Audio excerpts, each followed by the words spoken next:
Hey everybody, this is Evan Roberts with video number 3 in the Successful Child series. This is the final segment on the 3 things that you're doing to cause your child to suffer in school. And I believe this is the biggest mistake that you're making. Let's go ahead and dive right in. Let's go. So years ago when my son was first learning how to play baseball, because I never played it as a kid, literally had no understanding of the mechanics involved with the sport or the skill set that you needed to have to be successful. So I would take my son to practice. I would watch some of the things that his coach would have him to do. And then after practice was over, he and I would work on these skills at different times. Sometimes we would come to his practice a little bit earlier and we work on those same skills that his coach was showing him how to do. Sometimes we would stay afterwards and it would give me a chance to ask the coach, what are some additional things that I could do at home to help reinforce what they were working on at each and every practice that my son was attending. What was great was not only did he get better over time, but I had a chance to learn exactly what he was learning and gain knowledge as well as he progressed through the sport of baseball. And it was a win-win for both of us. Now, what does this have to do with children suffering in school? I know you're asking. Well, it goes right into our third mistake. And this is the biggest mistake that I think you're making when it comes to your child's success.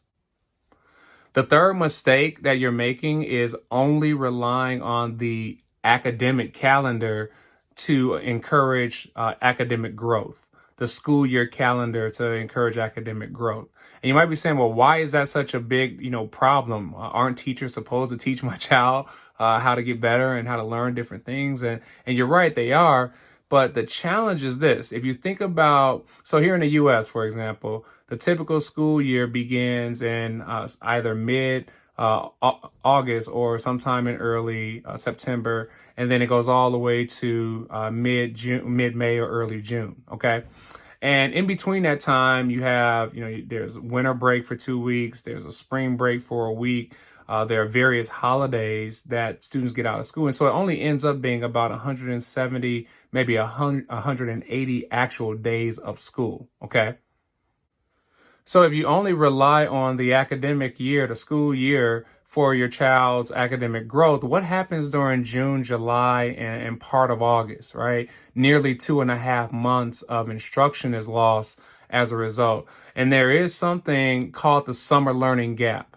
And if you think about like a child going from, let's just say first grade to third grade, if you're losing 2.5 months of instruction every single year, well, over that time, you're talking about almost 9 months of instruction that's lost, right? Another way to think about it is, what if you were encouraging that child or providing the resources so that those skills could be reinforced over those 2.5 months? How much better would the child be? Now, this connects back directly to my example with my son in baseball. Because if he just goes to practice, right, and works with the coaches, of course he's going to get a little bit better and better and better at practice, right? But how much better would he be? How many of those skills would actually transfer from one season to the next if we didn't do anything else to reinforce those things that he was learning once the season actually ended? And it's the same idea with you and your child, right? There has to be opportunities for your child to do math and science and art, right? And all of these other activities outside of just the school year. Whether you're working and you're busy and that type of challenge is maybe a little bit much, there's nothing to stop maybe going to the library, or if you have the funds to do so, to hire a tutor, but to make sure that your child is constantly getting this reinforcement and this stimulation. Because here's what I can tell you. All right, here's what I can tell you as an author, but also more importantly as an educator. Time on task is the most important thing when it comes to transferring the information that kids learn from their short-term memory to their long-term memory, okay? Excuse me. And what's important about that is when you talk about transferring ideas from short to long-term memory, when a kid comes into school and they have the background knowledge, the prior knowledge, well, it gives them a familiar starting point. So that means that they're able to slide right into the learning smoothly because they have a frame of reference to begin their understanding. All right. And so if we are not spending time helping them to bridge that 2.5 months of time away from academics, then what happens is that they end up losing a lot of those skills.